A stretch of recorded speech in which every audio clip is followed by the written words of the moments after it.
and escalate the benefits of the Kenya-European Economic Partnership Agreement, which came into force in July 2024, and we look forward to Slovenia's support in raising awareness among our businesses to improve access to the European Union.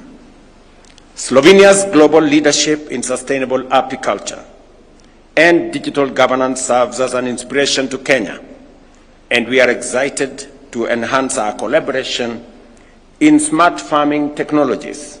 And I told you, Madam President, that I am a farmer. And value addition in apiculture. We have agreed to build on the ongoing collaboration in Mandera County's beekeeping project and to scale it up to other regions, thereby contributing to biodiversity conservation, job creation, and food security. In the area of digital transformation, Slovenia's advancement in e-government, smart infrastructure, and data protection aligns with Kenya's ambition to become Africa's digital innovation hub. And we look forward to partnering in areas such as artificial intelligence, digital identity systems, cybersecurity, and emerging technologies to strengthen our digital economy. During our discussions, we also addressed our shared priorities in the health sector. And I want to thank you, Madam President, for offering that Kenya can learn from your distinguished institutions on matters to do with e-health and what we can do to leverage on technology in health provision and commodities management as we work on Kenya's universal health coverage plan. As Kenya works to expand access to quality, affordable health care, we recognize the potential to learn from others, and in this case, Slovenia. We look forward to forging partnerships between our institutions, including exchange programs and joint capacity building initiatives. Environmental conservation and climate resilience also remain central to our cooperation. I commend Slovenia's achievement of close to 60% forest cover, which greatly inspires our own reforestation initiatives to plant 15 billion trees by 2032. We agreed to explore joint projects in sustainable forestry, ecosystem management, ecotourism, and the development of non-timber forest products. Our shared ambition in education and youth empowerment are also shared priorities and are eager to draw from Slovenia's experience in science, technology, engineering, and mathematics, digital learning, and vocational education. Our country's education is that much important, and I did explain to Her Excellency what we are doing in that space. On peace and security, Kenya and Slovenia share a common interest in promoting regional and global stability. We value Slovenia's role as a current non-permanent member of the United Nations Security Council. We have agreed to continue collaborating in efforts to foster peace in the Horn of Africa, the Great Lakes region, and globally.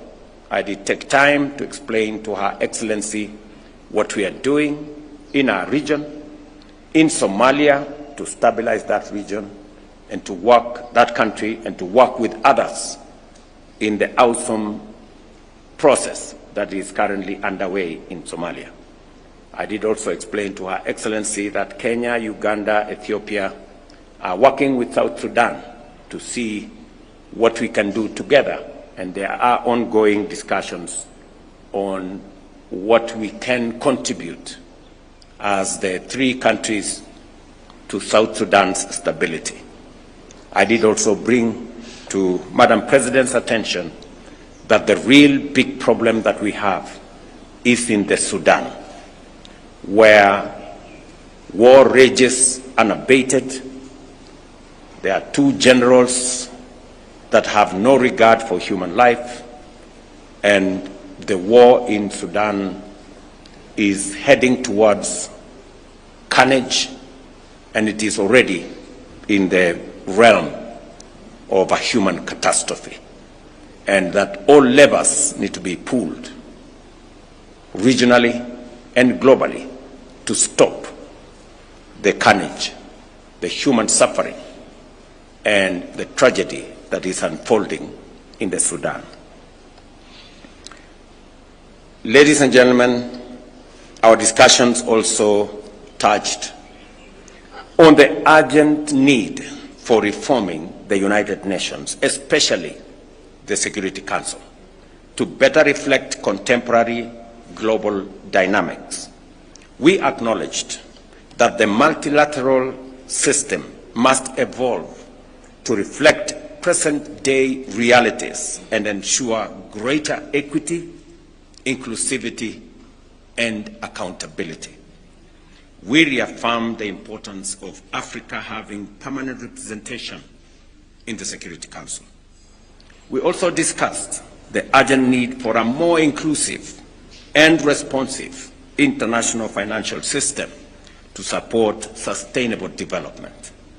As Kenya prepares to host the 4th International Conference on Financing for Development in July this year, we welcome Slovenia's partnership in advocating for reforms that promote fair financing, reduce borrowing costs, and amplify the voices of developing countries in global economic governance. These discussions reflect our shared commitment to multilateralism, global equity, and sustainable development.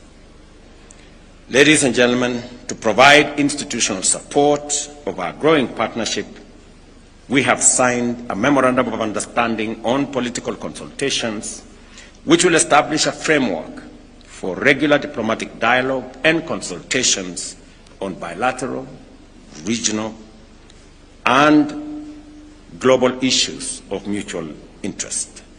This reflects our shared commitment to strengthening cooperation and aligning on matters of common concern. Looking ahead, we are confident that Kenya and Slovenia will deepen our strategic partnership to advance our shared interests in sustainable development, peace, and prosperity for the benefit of our peoples and the globe. I also take this opportunity to thank Your Excellency for honoring our invitation to join the people of Kenya tomorrow as we commemorate Madaraka Day in Homa Bay County. We are deeply honored by this gesture, which underscores your commitment to strengthening our